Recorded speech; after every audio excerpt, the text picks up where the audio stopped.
I have enjoyed our song service today, and we are going to press on in our look at the book of Revelation. Turn with me to Revelation chapter 8 this morning.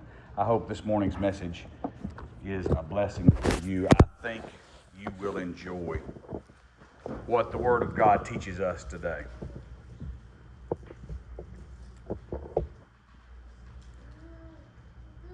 Revelation chapter 8. When he opened the seventh seal, there was silence in heaven for about a half an hour.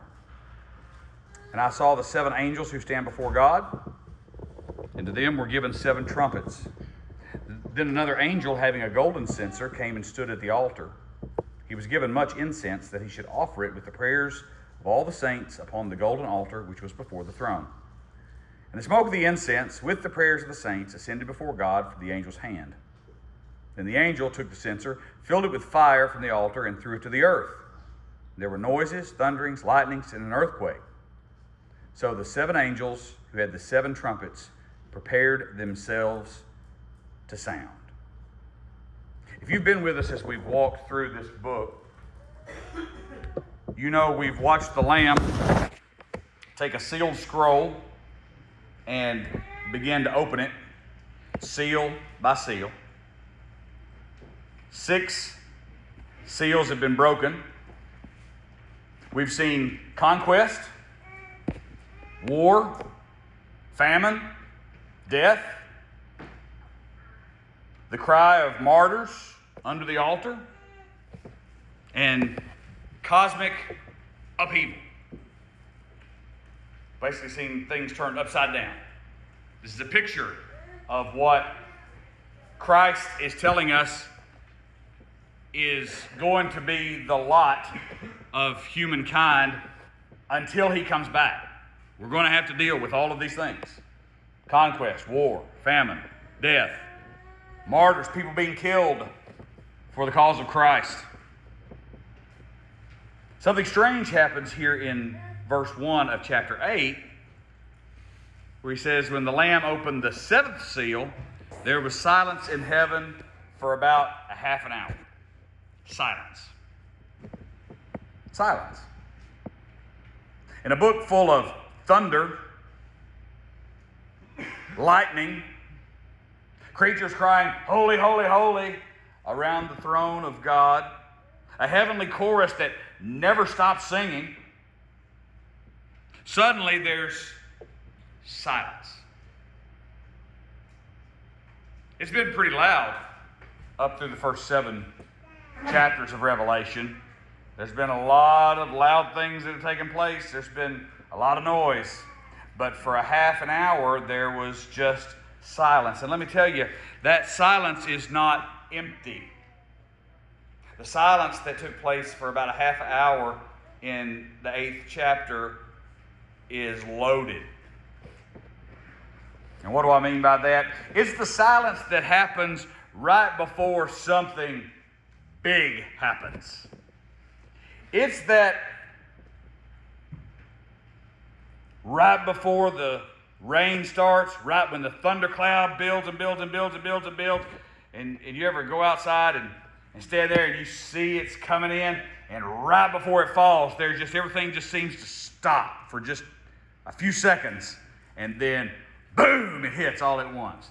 That's the kind of silence that we're talking about. It's the silence it's the pause before the surgeon speaks when he comes to you in the waiting room and you stand up and you ask how your loved one is doing, and he pulls his mask down, and it's that pause right before he speaks, right before the news comes. It's that moment of silence. It's the silence just before the verdict is read, and everybody is on the edge of their seat waiting to hear what's going to happen. It's heaven holding its breath for just a moment, because what's coming next matters just that much. The silence. Why silence? Well, throughout Scripture, silence before God, closing your mouth before God, your mouth being stopped before God, is the way the Old Testament puts it, is always it's a posture of reverence, and it's a posture of dread at what you're about to experience or what you're about to hear. Habakkuk, the prophet, he says, the Lord is in his holy temple. Let all the earth keep silence before him, in the 2nd chapter. Zephaniah says, be silent before the Lord your God. In other places, God says that all the mouths will be stopped and everyone will be silent. In other words, when God is ready to pronounce what it is he's going to pronounce, then all of our talking back has to just end. It's hard for me to do that sometimes. It's hard for me just to be quiet and let God do what God's going to do. I got to feel like sometimes I got to push him along. I got to nudge him along. I got to give him suggestions of what I think. And it's sometimes a long time before I realize how silly that notion is. Sometimes I just need to be quiet, and I need to let God do what God's going to do. This isn't the silence of nothing happening, by the way. It's the silence of the whole created order realizing that God is about to act. And here in the 8th chapter, all of creation, not just the ones in heaven, all of creation in this vision that John has are silent before God. Here's what I want you to see. This silence tells us something about how to read everything that follows in the rest of this chapter. It's a pretty good chapter. It's pretty good information, but we've got to understand that silence before we understand everything that follows here. What comes next in Revelation 8 isn't just chaos breaking loose. You're going to see there's a lot of moving parts here in chapter 8. It's not just God just opening up the floodgates and everything just breaks loose.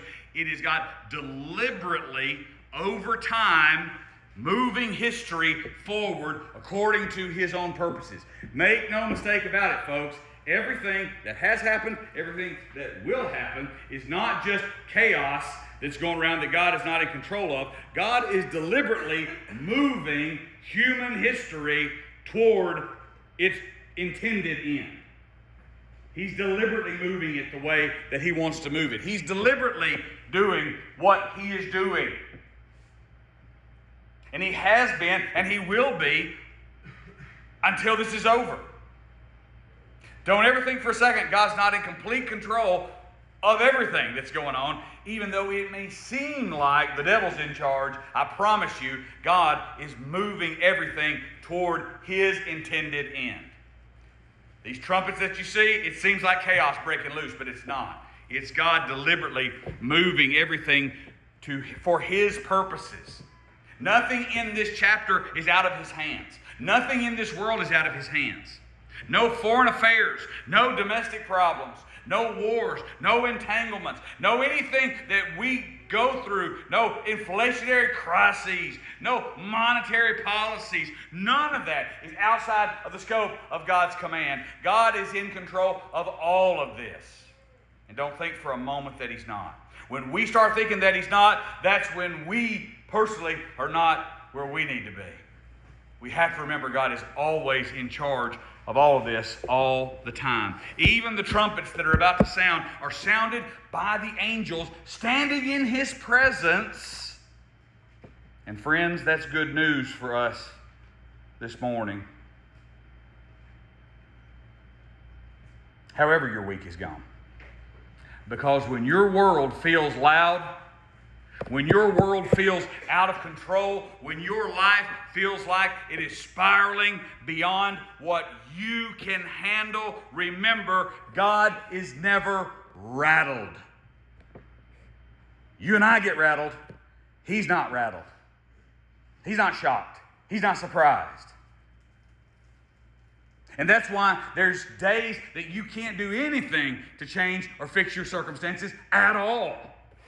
The only thing you can do is lean on him and say, I don't know how to fix it. I don't know what's going to happen. I feel like it's out of control.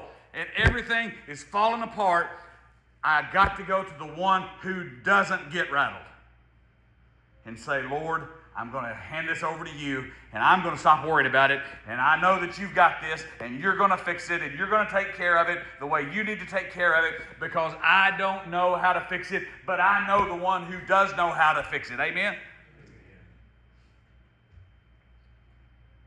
But when we don't believe that,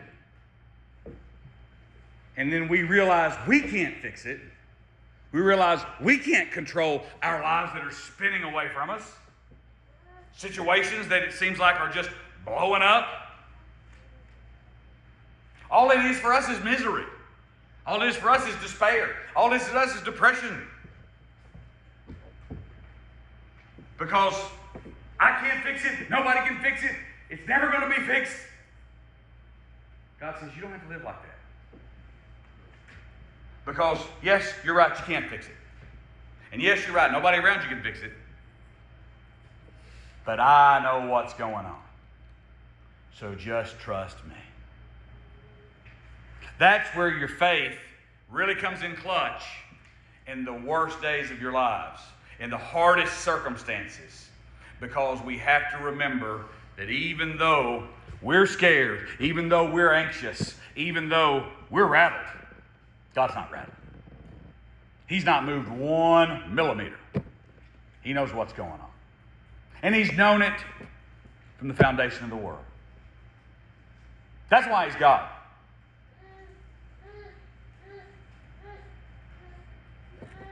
The trumpets that are about to sound here, you'll notice that God doesn't react. God's not a reactionary God. You and I are. He doesn't react to what you say and do. He's not waiting to see what you think. He's not waiting to see what you're going to do to decide what He's going to do next. Understand this. God is not waiting on you to do what you're going to do to dictate what He's going to do next. You understand that concept? You and I, it's hard to understand that because you and I can't do that. You and I have to wait. I have to wait and see what Dallas is going to do before I do what I'm going to do, right? I have to wait until he says what he's going to say before I realize what I'm going to say. And if he says this, then I'll respond this way. If he says that, I'll respond this way. But I don't know what he's going to say. So I have to wait and see. We tend to think that God is like us, that He has to wait and see what we're going to say to determine what He's going to do next. It's not that way, and here's why it's not that way. And people who do not understand the ultimate sovereignty that God has over the world don't understand this concept.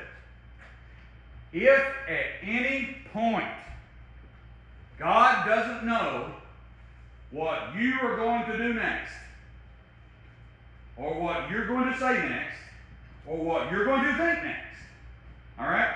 If at any point, any microsecond, that's way smaller than a second, if there's any microsecond that He doesn't know what you're going to do, in that microsecond, you're God, and He's not. Because you know something He doesn't. Now let me ask you a question, folks. Is there ever a point where you're God and He's not? No. There's never a point where He doesn't know what you're thinking or what you're going to think. God has known what you're going to eat for lunch today since He created the world. Did you know that? He's known it. Before He created the world, He knew what you're going to have for lunch today. Yep. And He sees it all at one time. That's what makes Him God and us not. It's hard for us to grasp that, like I said, because we don't operate that way. We live in linear time where this happens, then this, then this, then this, then this, and on and on and on and on. And the seconds tick by, and the minutes tick by, and the hours tick by. But when it comes to God, He sees all of time, even outside of time, all of eternity. He sees it at one time. Just like we're looking at a great big painting, He sees everything that's ever happened or ever will happen at one time. You say, well, nobody can do that. No person can do that, but God is the only one that can do that. That's why nothing you do or say or anything that happens ever surprises or shocks him, because he already knew it. And that's why he doesn't react. That's why God doesn't react. You say, well, there's times in the Old Testament when Israel did this and then God did that. Yeah, that's true. But God knew all that was going to take place before it ever started.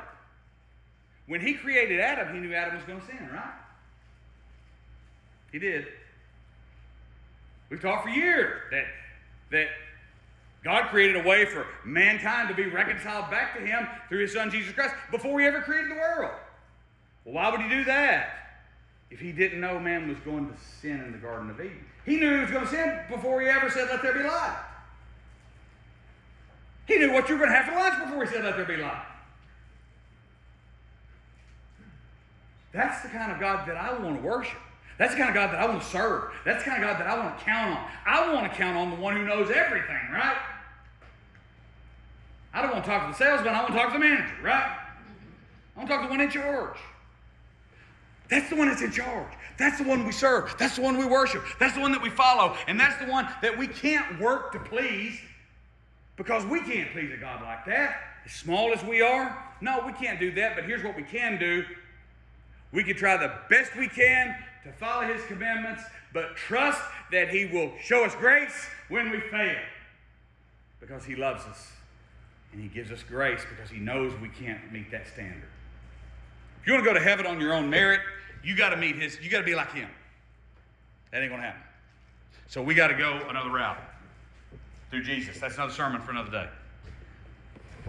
Nothing in this chapter is out of God's hands. God is not rattled because he doesn't react. He rules. And sometimes the most powerful thing happening in the room is when it's quiet just before he speaks. So there's silence for about a half an hour in heaven. Then there's prayers that are prayed. In that silence, 7 angels are handed 7 trumpets. We'll come back to those. But before a single trumpet sounds, John shows us something else. Another angel comes and stands at the altar with a golden censer. You say, what's a censer? You see the guy swinging the thing, walks in front of the Pope. He's swinging the thing, he's got smoke coming out of it. You know, think of that, okay? You got an angel standing at the altar. You burn incense in a censer. And so he's standing there with the thing that they burn incense in, standing at the altar. And he's given much incense, he says in verse 3, that he should offer it with the prayers of all the saints upon the golden altar which is before the throne. And the smoke of the incense, mixed with the prayers of the saints, rises before God. Here in this vision, the angel takes that censer, he fills it with fire that is from the altar, and he throws it to the earth, and then there are peals of thunder and lightning and flashes of lightning and an earthquake. Church, I don't want you to miss this. The prayers of God's people, your prayers are not lost in the noise of heaven. Your prayers are not lost when they go up to God. When you talk to God and you tell him what's on your heart, they're not lost, they're not cast aside, they're not forgotten. Even though there's a lot of noise in the universe, there's a lot of noise in heaven, understand that the prayers of God's people, they go up to God just like John tells us right here. And so if you ever feel like that you can't talk to God or God's not listening to you, please bear in mind always, God is always ready to listen to you. 24 hours a day, the line's always open, and you can always talk to him. Don't ever not talk to him because you think he's not listening. And there's sometimes you don't feel like praying. There's sometimes you just don't feel in a place to where you can pray. I get that. That happens. But don't ever try to lay it off on him and say it's because he's not listening to me. He's listening to you. And he is not losing your prayers. Matter of fact, he said they're gathered right here. He said the prayers of the saints are gathered upon the golden altar which is before the throne. The angel takes that censer. It's a picture straight out of the Old Testament, by the way. But this is where you say, why has it got all this altar business? They would have really understood this at the time that they heard this for the first time. It came out of the Old Testament tabernacle where incense represented the prayers of God's people that floated up like smoke into the sky. That's what represented the prayers of God's people as a pleasing fragrance to God. You can read about this in Psalms 141, about the pleasing fragrance of your prayers going up to God. And here the prayers don't just float up and disappear. The prayers go up from the altar, and the angel gathers them. And what does he do? He gathers them up, and then he throws them back down to the earth. In other words, your prayers don't just disappear.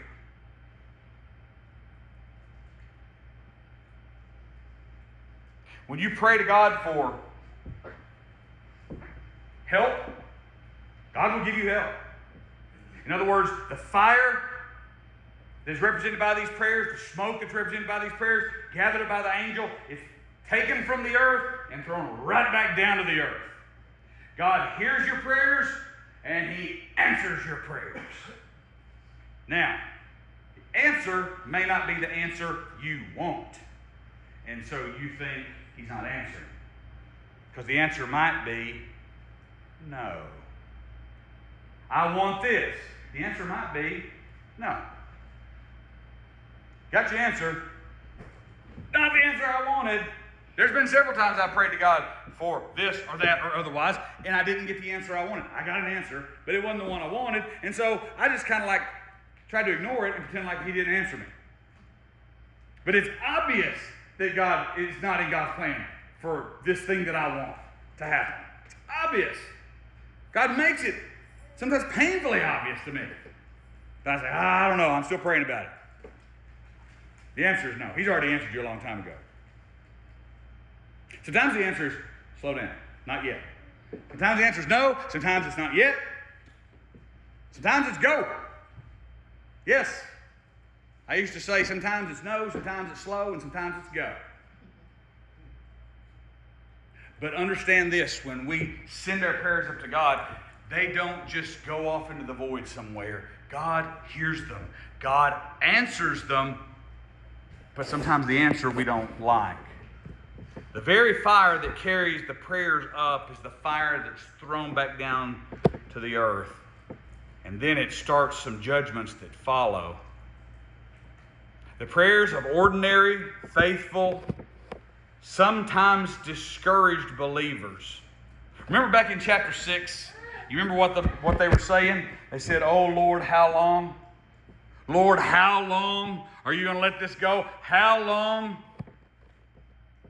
Remember when they were crying, "We can't find anybody to open the seals," and they were praying? Remember the prophets who would pray in Israel, who would say, "How long, O Lord, are you going to hide your face from us?"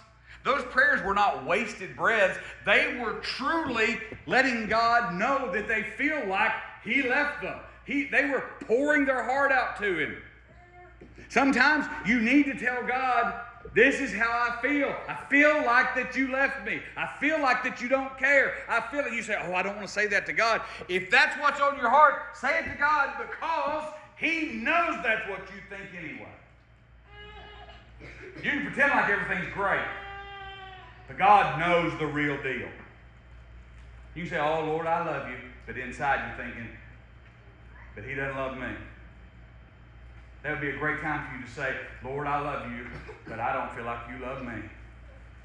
Get it out. Your prayers don't change his mind, because he already knows what's going to happen. But they sure enough change your mind. They change your heart. They change us. That's why we have to pray to Him while we're here. Not that we're going to dictate to Him what He's going to do next. Our prayers don't change God, but they change us a lot. And sometimes my prayer is not fancy. Sometimes my prayer is not anything in the world that I want anybody else to hear but God. And sometimes my prayer is, what are you doing? Sometimes I say, I'm angry right now. I tell Him that. Oh, you don't want to tell God you're angry, right? Why not? He knows I am. But you know what happens after I get done with all that? I feel so much better. Nothing's fixed. Nothing's changed. But I feel more peace because I got it out. God knows that. So He says, you tell me what's on your heart. You tell me what you're thinking. You talk to me. Remember, if you're going to have a relationship with anybody, you got to talk to them. You stop talking to your spouse for a day, they may enjoy it. For a week, that's not going to go so well. For a month, 6 months, you might as well just move out and leave because it's over. The relationship is over. Your relationship, when you stop communicating with people, crumbles and deteriorates. When you stop communicating with them at all, that's the heart of every relationship, is talking to one another. And sometimes it's not everything's great all the time either. Sometimes it's saying, I can't stand it when you do this. And they say, well, that's good because I can't stand it when you do this. All right, we got that out? All right, let's move on. Sometimes there's nobody else I can talk to. I just got to tell somebody what happened. And it may be nothing that anybody else in the world would care about. Maybe not even the person you tell them. But when you get done telling them, don't you feel a lot better? And guys, let me tell you something. When your wife comes home, I'm just going to tell you from experience, especially going to say practice this when you get home. When your wife comes home and she's got this long list of problems that happened at work that day, from this person, that person, this and that, other work. Number one, she's not telling you that so you'll fix it. She doesn't want you to fix it. You can't fix it. She knows that. She really don't want you taking their side either. Even if it's painfully obvious that you should. That ain't wise. Here's what she wants you to do. She wants you to shut your mouth and listen. Because she's got to get it out. Because when she gets it out, she feels better. Once it's out, it's better. So take that advice and use it. Please. Especially you guys that have been married long, take this advice and use it. Please. Because here's why. Because when you unload what's going on down in here on somebody, you're saying without saying it, I care enough about you and I trust you enough to listen to me unload on you. When you unload on the Lord what's going on down in here, you're telling Him, I love you, I trust you, I know you're hearing me. And so I'm going to unload everything that's going on right here. That's why you feel better after you unload it. And that's why you and God get closer after you unload it. And that's why the best way for you to get closer to God is to talk to God. Promise you. And that's why that song we sing, Sweet Hour of Prayer. One of my favorite lines in any song is the last line of that hymn. It says, till from Mount Pisgah's lofty height, I view my home and take my flight. This robe of flesh I'll drop and rise to seize the everlasting prize and shout while passing through the air, farewell, farewell, sweet hour of prayer. Because when we get to heaven, we don't have to pray to him anymore because we'll see him face to face. But until we get there, we need to talk to him. The prayers of God's saints. These prayers are not wasted breaths. They are gasoline on the fire of God's justice. History moves, judgment falls, kingdoms rise, kingdoms fall on the earth. And one of the hidden engines behind it all is the prayers of God's people who are talking to him. Your prayer life is not a private hobby. It's plugged into the throne room of the universe. And so when you kneel tonight and pray for your wayward child, when you pray for a nation that's drifting from God, when you pray for justice that seems too slow in coming, you're not whispering in the wind. You're laying incense at the altar, and the God who hears it is also the God who acts. As you pray to him, that incense is being laid on the altar symbolically here. And God takes those prayers and he acts on those prayers. Folks, the prayers of the church, the prayers of God's people individually and corporately, the prayers of God's children are the engines that drive human history. I promise you. How important is your prayer life? It's very, very important. Not just for you, not just so you'll feel better, even though those are all benefits. But this whole thing depends on his people talking to him and praying to him. And why is that? You got to come back next Sunday to find that out. We'll start with these 7 trumpets. We'll see what these 7 trumpets mean. The judgment of God being poured out on the earth after the prayers of the saints are offered up. Pretty interesting stuff and exciting stuff. Word on your heart, something before we sing. Dallas, let's sing. I will say this. Yeah.